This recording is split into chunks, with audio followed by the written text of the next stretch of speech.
Off to Ohio tomorrow. Ed Morrissey will be sitting in for me. But in my 39 years as a lawyer and 25 years as a law professor, I don't think the Supreme Court has ever concluded as significant a term as the one they wrapped up last week. I've asked the Smart Guys 2.0, Jonathan Adler of Case Western Reserve Law School in Cleveland, and Steve Vladeck of University of Texas Law School to join me. Jonathan's on the right, Steve is on the left, and so I start with an open-ended question. Jonathan, how do you judge the term just completed? Well, you're absolutely correct. It's a very big term. We have a conservative Supreme Court now, and as a consequence, I think the court got most things right, and it's definitely a positive development at 1 First Street. How about you, Steve? I mean, I think it's certainly an enormously impactful term. I think we also might say it's a term in which the new conservative majorities threw prudence to the wind. And, you know, there are folks on the right who are going to think that's great because we like the bottom lines in all of these cases. But for the court as an institution and for the country, I'm not sure that's a positive development. So if you had to, let me stick with you, Steve. If you had to summarize the court's general doctrine and direction, how do you do that? I think there are sort of two features of it. I think first is this is a court that is not afraid of its own shadow. Happy to overrule precedents, even when it's not strictly necessary to do so. Happy to decide far more than is actually necessary to resolve the case. Happy to rely on factual presentations by the parties that may not, in fact, be true.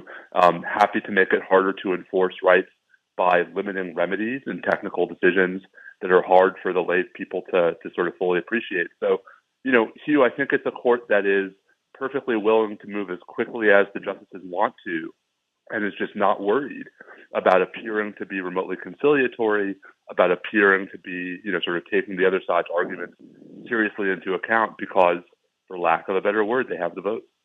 Jonathan, how about you? General direction and doctrine.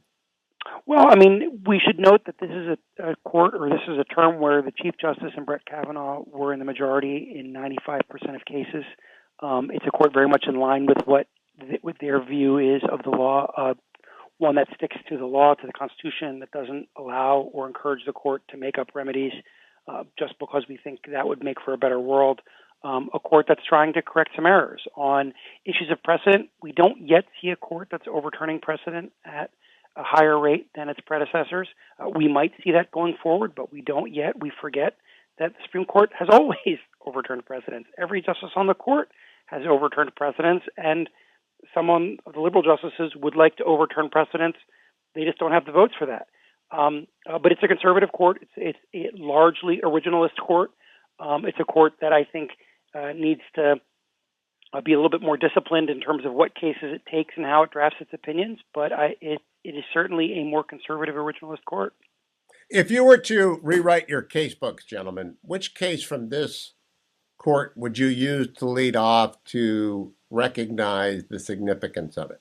Steve? I mean, take your pick, Hugh. I mean, I think, you know, you could start a class with West Virginia versus EPA. You could start a class with Bruin. Start a class with Dobbs. Shoot, you could start a class with Egbert versus Boulay. You could start a class with Vega versus Tecco. You know, I think one of the things about this term is that you just have major decision after major decision. And, you know, I'll just say, I think it's worth stressing, you know, Jonathan's line about Roberts and Kavanaugh, that's true only if you look at the merits docket, which is, of course, the cases that the justices are choosing to take. You include emergency orders. We actually saw a number of cases this term where the Chief and Kavanaugh were on different sides, usually because the Chief was criticizing the other five conservatives for moving too quickly. Alabama redistricting, the Clean Water case from April. So, you know, I think part of the story here, Hugh, is not just that we have all these landmark decisions.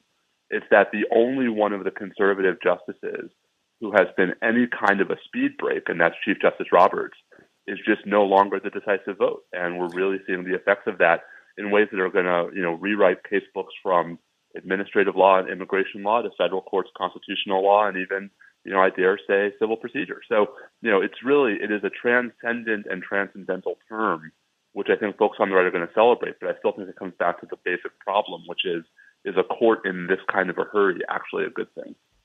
Jonathan, for 2 decades, I used Irwin's case book, which begins with Heller. And I told Randy Barnett I'm adopting his revised book with Josh Blackman for this coming school year.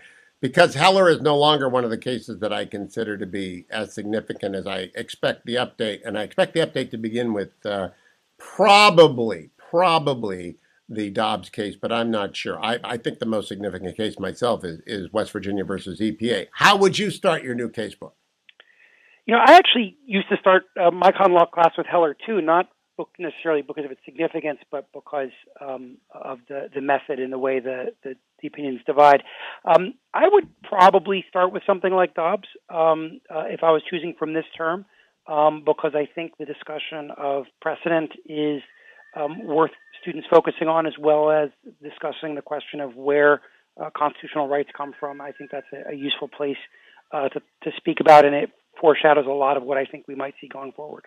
Jonathan, which case decided in this past term, and there's a couple docketed for next year, which might actually displace this, but which one that is decided will have the most significance on average Americans over the next 25 years, in your opinion, Jonathan Adler? Well, if we're just going for the cases as opposed to what they set up, I think it's either Bruin or perhaps West Virginia versus EPA. Bruin, because the court is making clear that the right to keep and bear arms includes both keep and bear, and for people that want to be able to arm themselves outside of the home for their own protection, that is certainly hugely significant. West Virginia versus EPA is very important because it puts the brake on a trend we've seen over the last 30 years of the executive branch on its own, initiating and developing policies that Congress never delegated or never authorized. And that's been a trend that's been growing since at least the Clinton administration, perhaps even as far back as the Reagan administration. And it's a trend that's gotten out of hand that presidents of both parties have done, and the Supreme Court effectively saying, guys, you got to only do what Congress gives you the power to do, is incredibly important for the structure of our government. Steve, how do you answer the question? I mean, I don't know how that answer doesn't include Dobbs. I mean, I live in Texas where, as of today, it is legally impossible for millions of women to get abortions. That's going to affect not just how people live their lives, it's going to affect how people decide where to live. It's going to affect how people make employment decisions.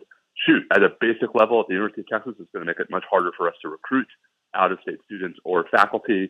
And, I think by the end of the year, there's going to be 24 to 26 states where this is true. And so, Jonathan's right that West Virginia versus EPA is a massive deregulatory decision. It's going to have enormous impacts in ways that I think the average American won't appreciate, but will be there.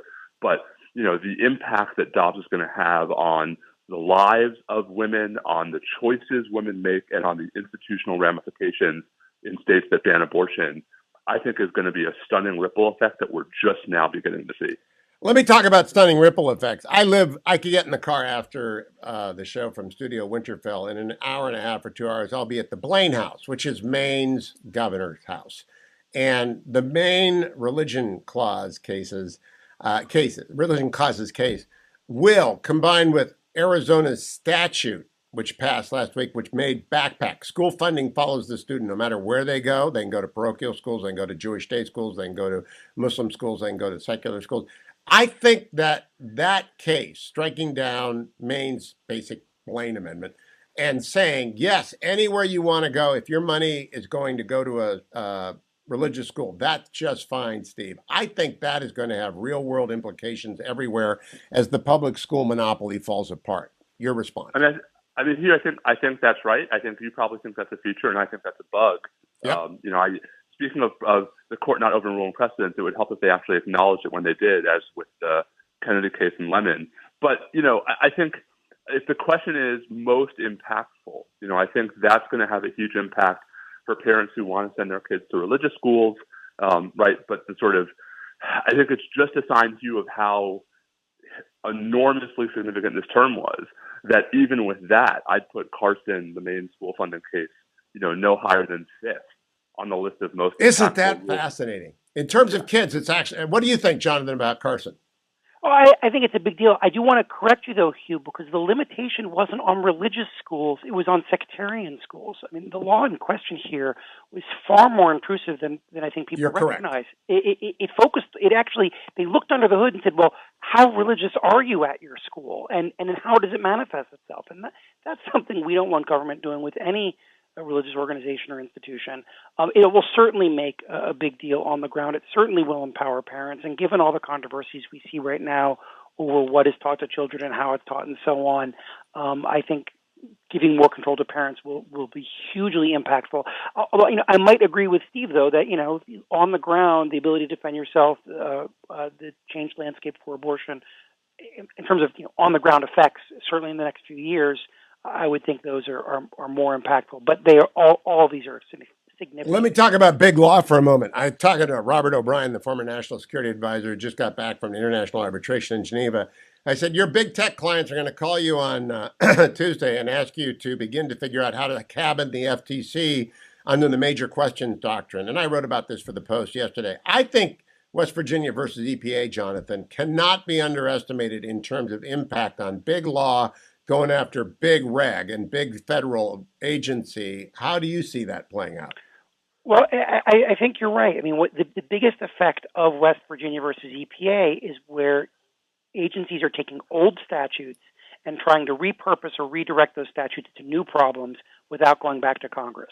So you see this hugely in the tech area where you have statutory authorizations that were enacted 10, 20, 30, 40 years ago when Congress hadn't even conceived of the technological issues or problems, let alone the policies that the agencies are seeking to implement, and requiring agencies to go back to Congress and to put forward proposals that a majority will support before they embark on some new regulatory adventure is incredibly important. I will say that advantages litigators who want to challenge agencies, but in some respects it disempowers a lot of the lobbyists who make their money going to agencies and trying to do things behind the scenes to change the law. So it has a destabilizing effect in that way.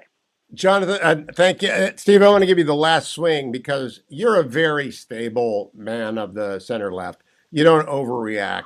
There's been a lot of overreactions on the left to the grant of cert having to do with the elections clause. What do you think about the end of democracy stuff? Well, I mean, so Hugh, I think we ought to be able to separate out the concern from the reality, right? The reality is that folks on the left look at how little has been done to disavow, the Republican officials who continue to support the idea that the 2020 election was stolen, the Republican officials who continue to support the idea that state legislatures should have the power to basically just completely disenfranchise their people after the people have voted. So, do I think the Supreme Court in Moore versus Harper is going to go all the way to saying that a state legislature can do whatever the heck it wants, including choosing its own slate of electors after Election Day? No. But, here's a case, Hugh, where there was no division below, right, where there was no circuit split, and the court is granting it anyway. And so I think, it's hard for folks on the left to look at the last term, to look at West Virginia versus EPA, to look at Carson, to look at Kennedy, to look at Bruen, to look at Dobbs, and then to look at the grant in Moore and say there's nothing to worry about here. But very quickly in Moore, I do think if you're a member of the independent commission that redraws lines, you're doomed. That's what I think Moore stands for, Steve. And there goes another precedent from 5 years ago. So, Hugh, I think the problem is that once the court shows that it's willing to do whatever the five justices most to the right wanted to do, I don't know how even the most stable, calm, level-headed people can have any confidence about what's coming next. Jonathan, 5 seconds. It's not the end of democracy. It's an important case to watch. That's it. Thank you, Jonathan and Steve. Stay tuned, America. Hewitt, up in studio Winterfell in the far north of Maine, and I am glad you are joining me because it's a lot better than being inside the Beltway, where I suspect I find Aaron Hawley, Senior Counsel of Alliance Defending Freedom this morning. Are you still stuck in the Beltway, Aaron? No, thankfully we are in Missouri. Oh, well, welcome. I'm glad to have you on. I just spent a segment last hour talking with a couple of law professors, Steve Vladeck and Jonathan Adler of Texas and Case Western, respectively, about the term just concluded. You're a former clerk to the Chief Justice, an old acquaintance and colleague of mine. I think this was the most significant term of the Roberts Court. Do you agree? I agree.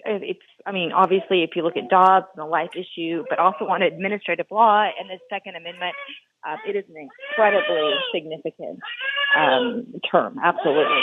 I love having babies on, by the way, Aaron Holly. I've got my granddaughter somewhere in the house, and she may start yelling at any time either, so don't worry about it. Sorry It about always that. makes the parents who are listening feel great that they have the same life as even the senior counsel to Alliance Defending Freedom. I'm going to come to Dobbs in a second, but I don't know if you've had a chance yet to read West Virginia versus EPA. I wrote my Washington Post Sunday column about it because I just think it's one of the most important decisions of the last 25 years.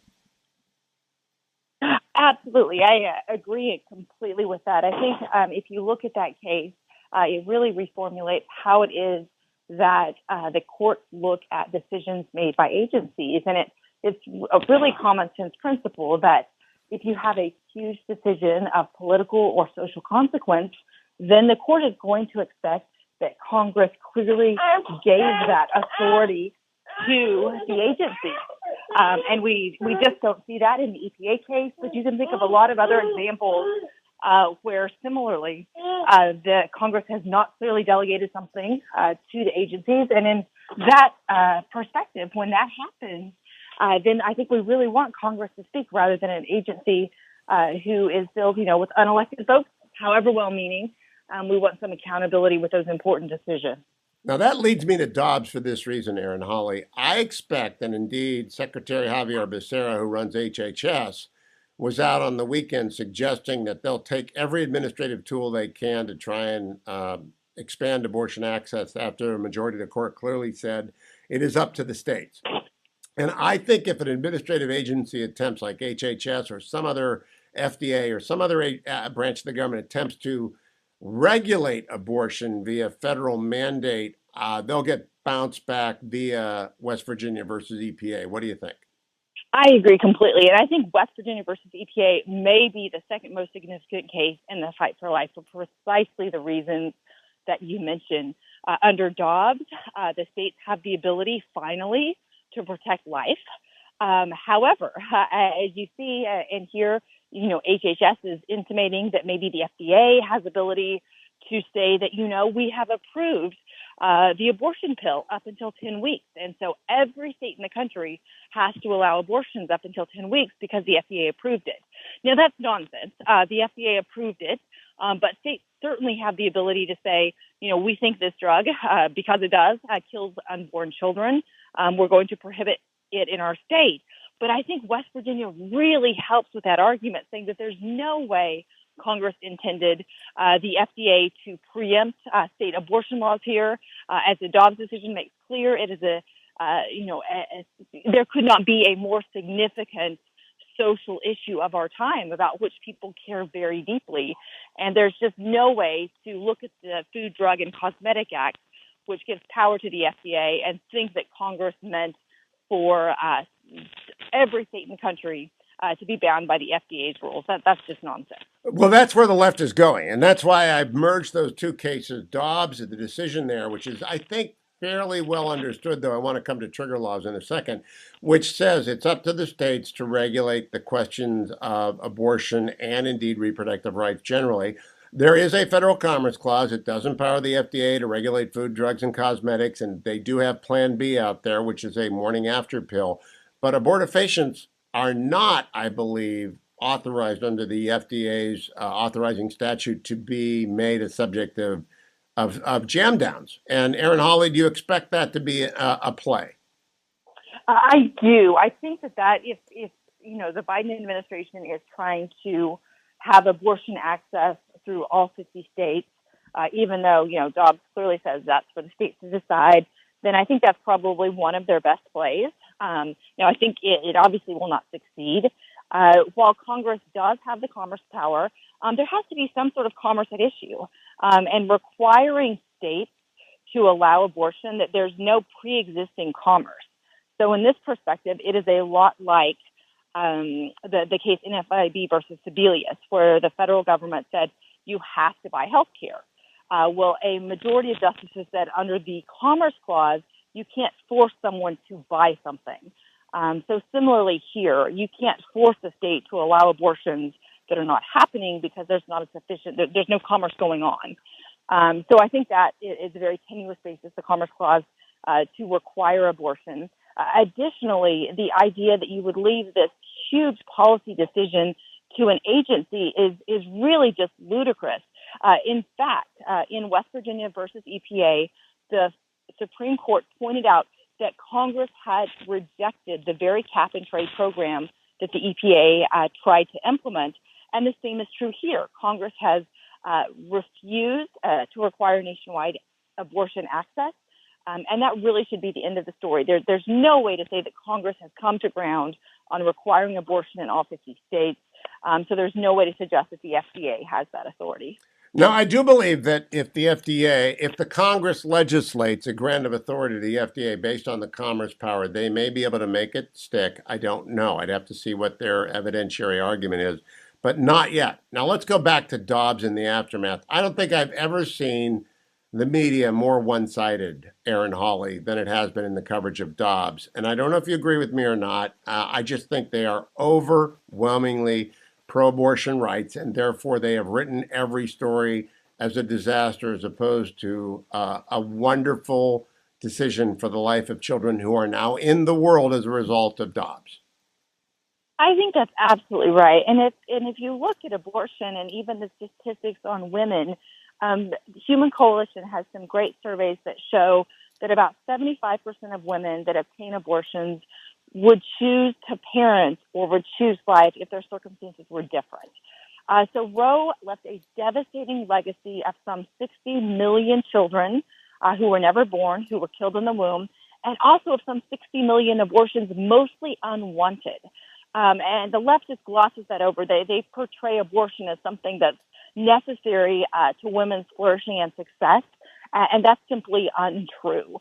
We have access to contraception that is much different than it was in 1973. We have safe haven adoption laws in every state and the District of Columbia. And I agree completely. This decision is a win for life.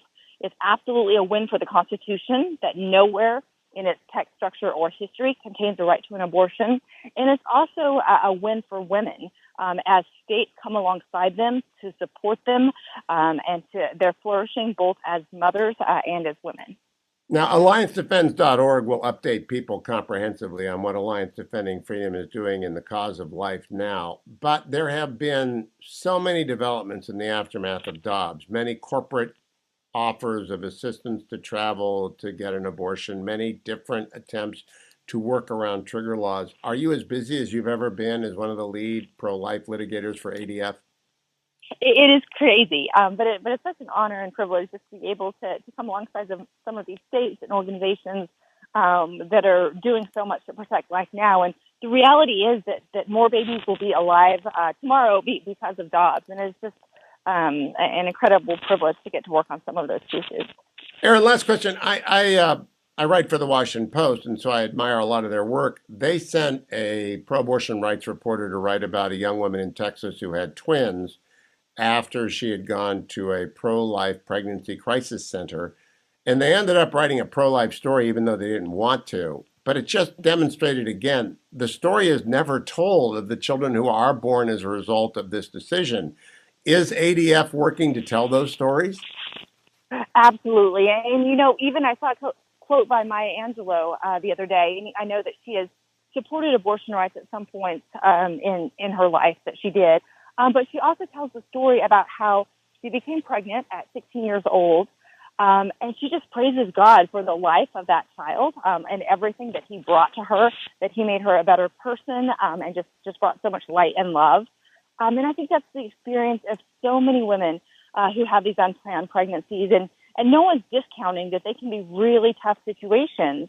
But we've got to come alongside those women and support them. In Texas is just one example. They've got amazing programs, both public and private, that provide everything from health care to housing to educational opportunities to fatherhood initiatives. And as churches and as pro-life communities, we really need to come alongside these women because they are beautiful stories of life.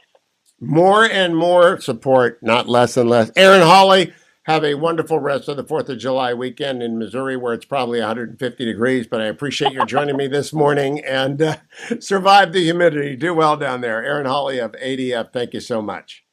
Thank you. Morning, Glory, America. Bonjour, hi, Canada. I'm Hugh Hewitt, and I want to reintroduce you to Congressman Mike Garcia from California, one of the few sane Republican congressmen from the Golden State. Mike Garcia, retired fighter pilot. He's also a member of Congress, and he's running in the 27th Congressional District up against a California Assembly member for less than 2 years, a former liberal member of a liberal school district. And I think, Mike Garcia, welcome back. You've got a good race ahead of you, but imminently winnable. How are you? Hey, Hugh, good morning. I'm doing excellent. We had a fantastic 4th of July and Independence Day, so feeling recharged. And, same opponent I ran against in the last 2 races in a slightly bluer new district, but we're doing excellent overall, raising good money, getting good voter contact, and feeling good about this race and looking forward to getting the majority. You know, Mike Garcia, California's elections are still not wrapped up from the primary. They're still counting ballots. And that's right. I worry about the ballot bump that always goes to the Democrat after you can win by a lot on election night. John Campbell used to say if he won by 5%, he'd go to sleep, and he'd have won by 1%. How are you organized? That's why you've got to raise money. You got to have people who will ballot harvest, which is legal in California. You got to have people who will work and who will watch. And so are you prepared for that? Yes, absolutely. And that was one of the secret recipes of our victory in November of 2020 when we won by only 333 votes out of some 340,000 casts. We actually spent the 30 days that they were counting in the county offices out there curing ballots. This is where we can legally in California, because it's California, we can as a campaign go out and would do what's called curing ballots, which is finding folks whose ballots weren't counted because their signatures didn't match what was on record, and they re-sign it and recast it, and then their vote is counted. We did this close to 700 ballots in November, and actually it was pouring into December by the time they certified the election. And so when you spend that amount of time and that amount of energy with volunteers, and then we also had lawyers in the counting rooms. There were 3 different sites where they were counting, and we had 3 or 4 different lawyers for the 30 days they were counting. So this is where the costs are incurred besides the advertising after the election. And this is why we need the support that we have been asking for, especially in California where it's so expensive. This is why I think Lita McCarthy is focused like a laser on California 27th and Congressman Mike Garcia, because we need more veterans. I just talked to Rich McCormick, who's a Marine pilot and not a Navy pilot like you, but I'm sure you'll welcome a helicopter pilot on the armed services with you, Mike Garcia. Tell people where they can contribute. I mean, really sell, because you're going to need more money than any other congressperson in a close district, because you got to do the before and the after and the during part with this election.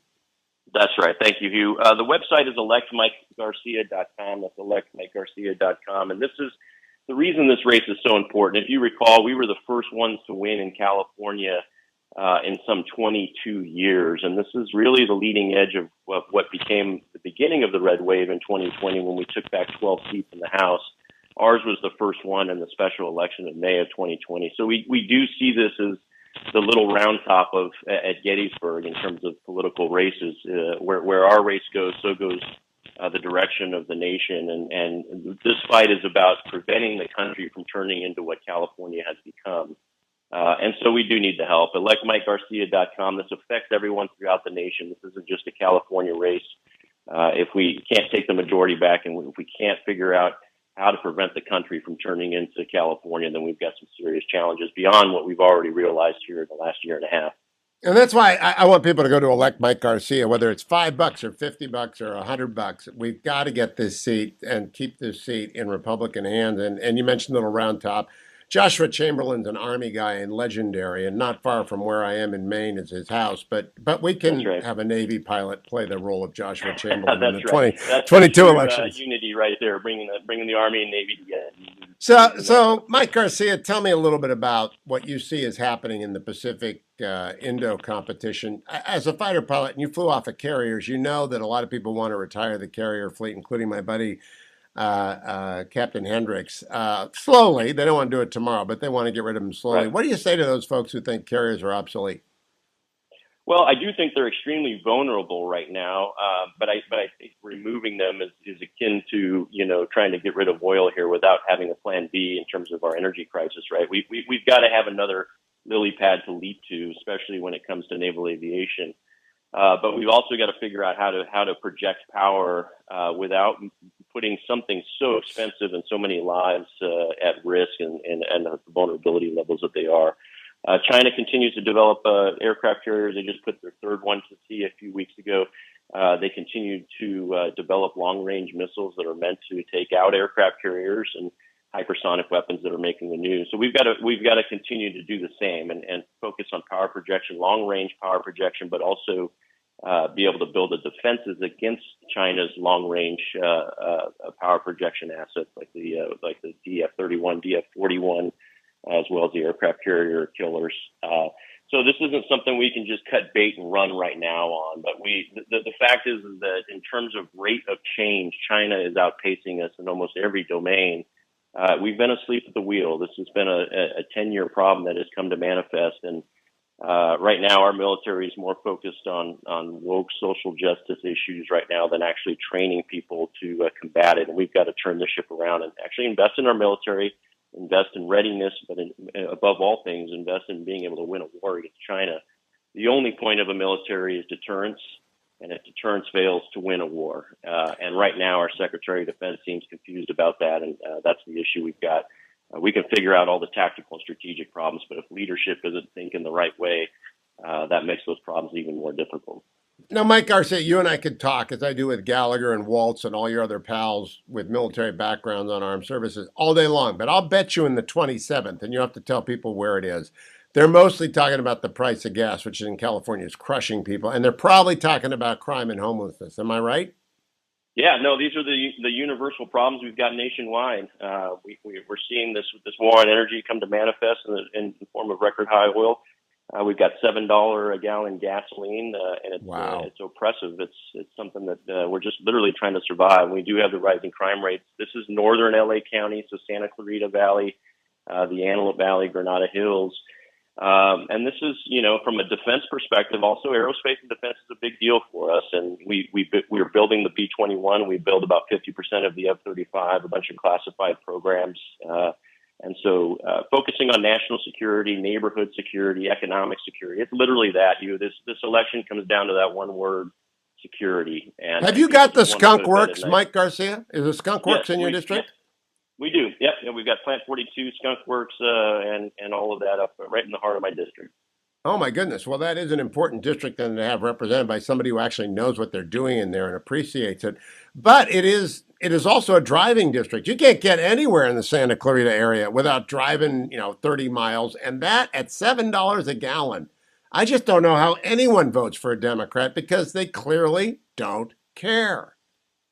No, they don't. And in fact, it's, I think it's even more malevolent than that. I think they're doing this to get Californians out of their cars. And again, it shouldn't surprise anyone when you've got a president who on his inauguration day says he's going to adopt the domestic policies that California has implemented over the last decade. We saw this coming, and this war on energy, this war on American oil, they don't have a problem with oil, by the way. They just have a problem with American oil, it seems, is absolutely crushing us. And it's if you think $4 a gallon of gas is bad in Texas or Virginia, wherever you're from, come to California and you'll see the trajectory of the nation. And don't just think it's a California problem, because this is coming to a neighborhood near you if these policies continue. So we absolutely can't afford to have a Sacramento bureaucrat, my opponent. She's marched with BLM. She's mocked veteran service. She's supported. My quick question. She was on a school board. School board membership is kind of a disqualifier right now, especially California schools. Have you had your research teams go back and look at her votes on the school board? Oh yeah, we've got 52 cards to play against her for sure, and it goes all the way back to before she was elected as the state assemblywoman and the school board member, and just terrible things. And the parents are tired of it, and it's our job now to just put a bright light on that, illuminate her true colors, and that takes money. That takes a very expensive campaign and advertising campaign in the LA media market. So, but we're doing it. We're going to survive. We're going to prevail once again in a district that, by the way, Hugh, Biden won by 12%. This is a D+9 district. So this isn't something that would normally even be considered a swing district. It's a very blue district that we've been able to keep here. But Mike Garcia can do it if you help him. Elect Mike Garcia. He's done it before. Congressman Garcia is serving right now.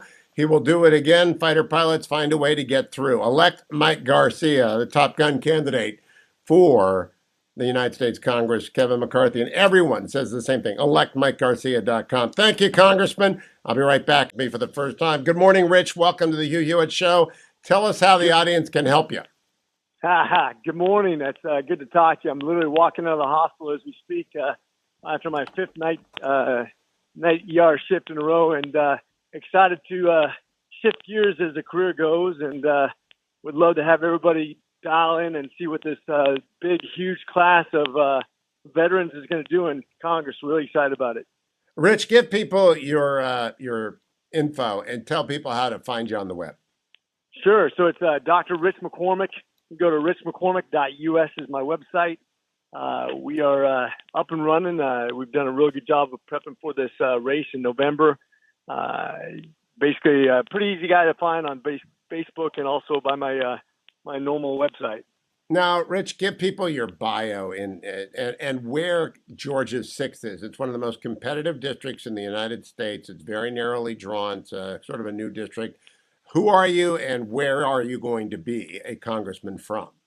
Well, I'll start with the where. It's the Georgia 6. It's right up the 400 corridor, just north of Atlanta. It's Newt Gingrich's old seat, Tom Price's old seat, Johnny Isaacsen's old seat. It has it's probably the wealthiest portion of Georgia per capita, and just really a great district. It's going to be conservative for a long time now. It's about an R+12. And as far as myself goes, I'm a former Marine Corps pilot. I spent 16 years in the Marine Corps, did some airborne time. Also, real fortunate to real serve with some great heroes. Was stationed mostly on the West Coast, did a little East Coast time, did some airborne time with a group called 1st Angco, and then went to medical school at Morehouse School of Medicine, which is traditionally a black school. It's about 60% female, 80% black, and about 95% liberal, and was elected student body president right after Obama was elected president of the United States. So there's some historical value to that. I was also a single parent of 3 little boys at the time. Now I've been remarried to an oncologist who's a much smarter version of myself, and we have 7 kids together. And they went through residency at Emory here in Atlanta. And then went back in the Navy as an ER doc, served my last tour overseas in Kandahar as the head of emergency medicine, did a couple tours in the Persian Gulf as a helicopter pilot, and did some Far East tours as well. And currently work as an ER doc, working night shifts in the ER during this pandemic, and really excited about what we're going to be able to get done in Congress. You know, Rich, I will never forget, you're too young, but Richard Meyer was chairman of the Joint Chiefs when Peter Pace was vice chair, and Meyer was an Air Force guy, and Peter Pace was a great Marine. And I'm married to a Marine Corps brat, and I got 2 kids in the Navy. But Meyer turns to Peter Pace after he uses the word dispositive, and he says, I was unaware that Marines use the word dispositive. And so I was unaware that Marines actually went to medical school. So that's really that's an eye-opener right there. So that's a hell of a resume. And obviously you want to be on armed services with a bunch of our friends like Michael Waltz and Mike Gallagher and other great Americans who've served. In terms of the campaign, what are you emphasizing? Because this is an election that's going to be both about national security in China and the state of our armed services, which are unprepared, and an economy that's crushing ordinary Americans who are listening to you right now. Well, that's the exciting thing. And I don't say this in a good way, but I think the Democrats have set the table for us to take back both the House, the Senate, and the presidency. And I think we're set up actually for a good decade of success once we go through a little bit more hardship, because we're not done dealing with the catastrophe of the left. They set up with supply side shortages and overtaxation, overspending, all the things that they love to do. We're not the best at it either at times, but if you look at the freshman classes coming in, which over half of them will be military veterans, by the way, which is very unusual. Probably over 30 military veterans coming into Congress this next election cycle, which is great. to see this huge class that we haven't seen since probably at least 2010, if not more, and to see the excitement of the true conservatives in America, everything from school boards on up to Congress, up to the Senate, and even to the presidency. I think we are set up for some 80s to follow this time, but we're kind of really copying the 70s. This is not the first time. For those people who are really thinking that the United States is done, don't believe it. We've been here before. We've had catastrophic economies. We've had racial divides. We've had racial wars. In the 70s, people forget we had riots all the time. We've had long hair and beards and opioid overdoses in massive amounts. We've had foreign wars with Russia through proxy governments. We've had runaway inflation and energy costs. This is all the 70s all over again. But out of that came the Reagan era of prosperity and pride in our nation, where the military got back on top and became the great meritocracy it's supposed to be. You're absolutely right. Dr. McCormick, Rich for George. Rich, RICHFOR, Rich for GA on Twitter. RichMcCormick.us. Thank you, Doctor. Keep coming back. I appreciate it. Good luck in the race ahead.